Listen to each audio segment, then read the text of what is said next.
de la mañana, Antonio Alonso, muy buenos días. Muy buenos días, ¿qué tal? Bueno, fotografía en Israel en la que Blinken tiene que ir otra vez de visita, en el que vemos como ya no solo rodea Israel la ciudad de Gaza, sino que ya medios como el New York Times dice se está empezando a entrar en la ciudad de Gaza, es decir, estamos entrando en el cogollo del enfrentamiento entre Israel y Hamás. Hoy todo parece indicar que Hezbollah va a dar el paso a entrar también en el conflicto, con lo que le dará la razón a Irán de que se le están abriendo más frentes a Israel, pero la percepción sigue siendo que todo está controlado. ¿Todo está controlado, Antonio? Bueno, en una guerra, y esto es una guerra, no cabe ya duda de ello, en una guerra se sabe cómo se empieza, pero no se sabe cómo se acaba, porque la guerra es totalmente impredecible y puede empezar de una manera y acabar de otra manera totalmente distinta. Los ejemplos paradigmáticos son Estados Unidos contra Vietnam y la Unión Soviética contra Afganistán. Los presupuestos iniciales eran que sí, que iba a ganar Estados Unidos en Vietnam y que la Unión Soviética iba a ganar en Afganistán, y fue la sorpresa del siglo, ¿no? Ambas fueron la sorpresa del siglo. Y aquí estamos efectivamente en un escenario en el que en principio Israel lo tiene todo controlado, lo tiene todo bajo control. Es una operación que ya ha hecho en décadas pasadas, entrar quirúrgicamente, entre comillas, quirúrgicamente, barrio por barrio, o kilómetro cuadrado por kilómetro cuadrado en la franja de Gaza, e ir arrasando poco a poco y aniquilando todo lo que se encuentre a su paso.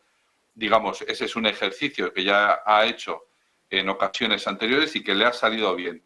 Pero yo insisto mucho en esta cuestión, y es que la situación de hoy no es la misma que la de hace 20 años o la de hace 15 años, cuando en el año 2006 hizo esto, cuando en el año 2011 hizo exactamente lo mismo, sino que la situación regional y global ya es otra totalmente distinta.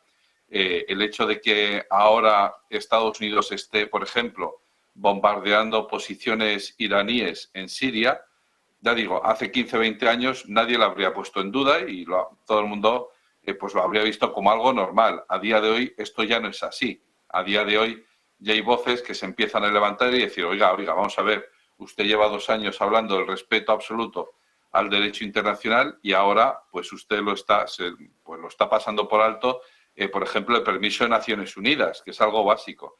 Y hablando de Naciones Unidas y volviendo otra vez a Israel, el hecho de que el embajador israelí le tuvieran que echar de la sala de la Asamblea General de Naciones Unidas por protestar mientras levantándose y sosteniendo un cartel mientras estaba hablando el representante iraní, esto también es novedoso, ¿no? Es decir, ya no estamos ni en la ONU ni en el mundo de hace 15 o 20 años, sino que esto es una nueva situación, esto es un nuevo sistema internacional en el que, por supuesto, Irán está dispuesto a intervenir y a responder cualquier ataque israelí o americano, y que Rusia, por supuesto, no está por la labor de abrirse otro frente de batalla distinto al de Ucrania, pero está dispuesto a apoyar de manera diplomática o como sea a sus aliados en la zona. Y sus aliados en la zona, recordémoslo, son Siria e Irán. Y Yemen, recordémoslo, le ha declarado la guerra a Israel.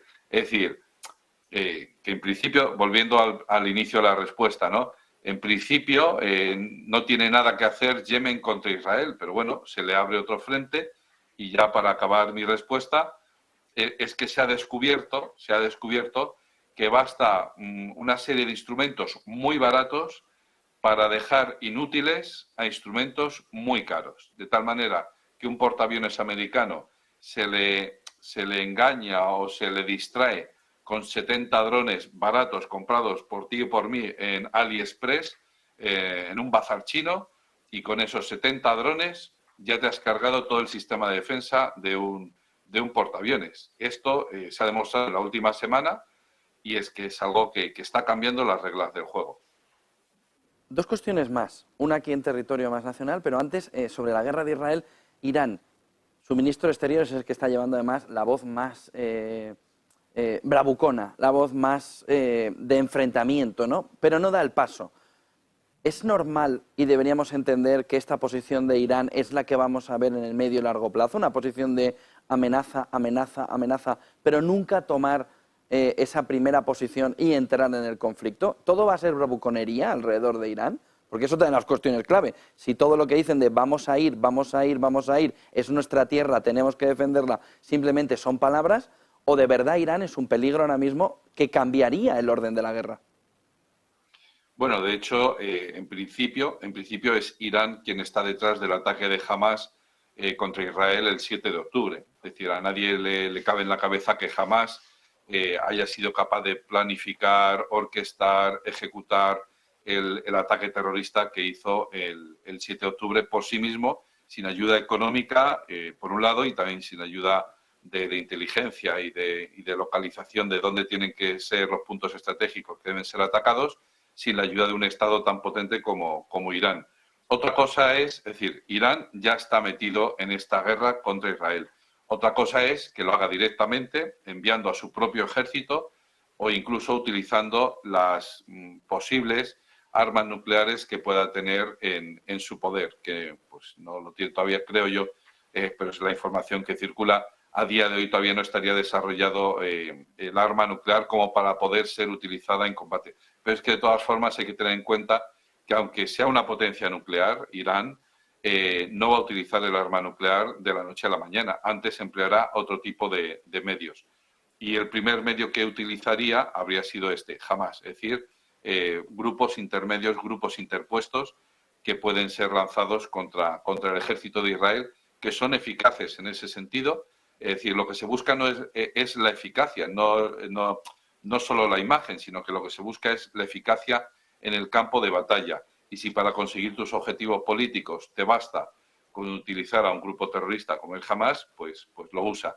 Si hay que utilizar otro tipo de medios para defender el territorio de Irán, es decir, si a Israel le da por lo que sea, por cruzar las fronteras, ¿no?, de Jordania y adentrarse de Jordania e Irak y adentrarse en Irán, pues hombre, eso ya, eso ya sería otro escenario muy distinto y a lo mejor sí que tendría que utilizar, por ejemplo, fuerza aérea o defensa antiaérea, pero de ahí a utilizar armas nucleares o emplear el ejército como tal, todavía queda mucho y efectivamente lo que queda por delante a medio plazo es simplemente elevar la tensión en el ámbito de los discursos, pero poco más. Solo una pregunta más que no puedo no hacértela, porque toda Europa está mirando a España. Ley de amnistía. ¿Se coloca a España al lado de Polonia y de Hungría y Europa puede intervenir por una ley de amnistía que deje fuera determinados delitos en los que precisamente Europa no quiere que queden fuera? ¿Qué valoración haces de lo que está sucediendo y cómo puede quedar España dentro del tablero internacional, mirando sobre todo a Europa y la gran preocupación que hay en Europa sobre la ruptura del orden legislativo y del orden constitucional en España? Bueno, pues la verdad es que entramos en un escenario de inestabilidad en el sentido de inestabilidad política interna de España, en el sentido de que no es predecible lo que va a suceder, porque si se aprueba esa ley de amnistía, finalmente se aprueba esa ley de amnistía, nadie puede predecir qué es lo que va a pasar ni en el ámbito de la Unión Europea ni en el ámbito interno español, porque lo que sí que es, de nuevo, lo que sí que es novedoso en esta ocasión es que 8 vocales del Consejo General del Poder Judicial ya han puesto pie en pared y han advertido, ojo, que esto se sale del Estado de Derecho. Es la primera vez en más de 40 años de democracia que esto sucede en España, que 8 vocales del Consejo General del Poder Judicial le prevengan al Gobierno diciéndole esto se sale del Estado de Derecho. Se le puede decir, al Estado se le puede anular, por ejemplo, por inconstitucional una ley o una parte de la ley. Pero otra cosa es, insisto, que el gobierno de los jueces o una parte del gobierno de los jueces pronuncie estas palabras que son realmente, pues son realmente duras, ¿no? Porque ya digo, una cosa es que el Tribunal Constitucional, después de un proceso de meditación y que puede durar años o meses o lo que sea, ¿no?, le diga, mira, es que este aspecto de la ley es inconstitucional, lo hemos revisado a fondo tal, pero ya que a priori sin conocer la letra de la ley, ya se pueda afirmar que eso nos saca fuera del Estado de Derecho y que incluso en Europa pues se considera así, pues esto es una situación realmente grave. Ahora, es previsible que la Unión Europea diga algo? Pues yo creo que no, porque esto al final lo considerarán una cuestión de política interna. Durante años, por lo menos desde el año 2017, los diplomáticos españoles y los distintos gobiernos españoles se han dejado la piel en intentar convencer a sus colegas europeos de que esto es un tema jurídico y no político. Y ahora, de la noche a la mañana, se ha convertido en un tema político y no jurídico.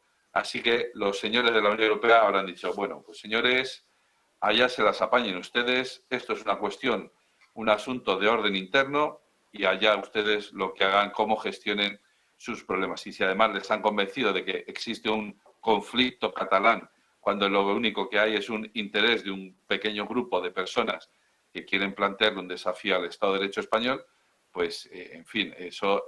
Y ya lo último que quería añadir es el tema este de que efectivamente es una cuestión de orden interno español, ¿verdad? Así ya nos lo tenemos que creer. Y ayer cuando se firmó, y eso ya es un documento firmado por ambas partes, por el Partido Socialista y por Izquierda Republicana, cuando se le dice a Cataluña, te vamos a condonar la deuda de 15.000 millones de euros, ojo, porque eso es malversación de fondos públicos.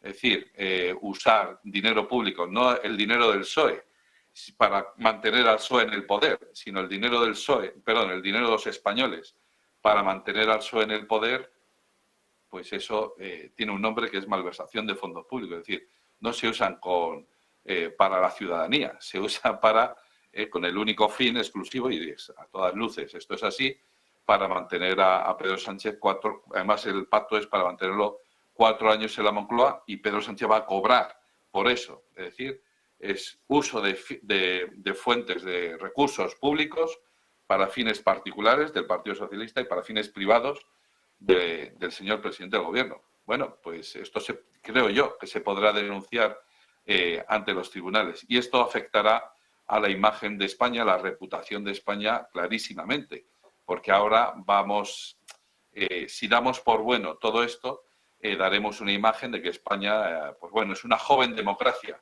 de que acabamos de salir de la dictadura, de que estos 40 años han sido continuación de la dictadura franquista. En fin, a mí me puede estallar la cabeza de pensar que en los últimos 40 años o 45 años España ha vivido en la dictadura, ¿no? Y por eso es necesario declarar esta amnistía. Es decir, que los diplomáticos españoles a partir de ahora tengan que vender a sus colegas o a sus interlocutores que, en fin, que España estamos mejorando democráticamente porque había un conflicto con Cataluña y lo estamos resolviendo de esta manera, hombre, en fin, eso es algo inaceptable para muchas personas y la única coartada que le queda al Partido Socialista para esgrimir esto es, bueno, nosotros nos presentamos a las urnas el 23 de julio, hemos obtenido un respaldo suficiente y, bueno, pues hemos formado gobierno, con lo cual el pueblo español ha votado y nos ha dado la razón. Esta es la coartada que presentarán. Pero ya digo, es de todo punto inaceptable, va a deteriorar la imagen pública internacional de nuestro país y no es que nos coloque con Hungría y con Polonia, nos coloca con otros países en los que ciertos líderes, por mantenerse en el poder, acceden a cualquier cosa y tergiversan la historia. Y entonces, te digo, es un ridículo internacional bastante grande. Muchísimas gracias, Antonio Alonso, que además que sé que tenías prisa. Gracias por acompañarnos esta mañana. Buen día y buenas clases o buenos exámenes, que ya no sé en qué parte estáis. Pues mitad y mitad.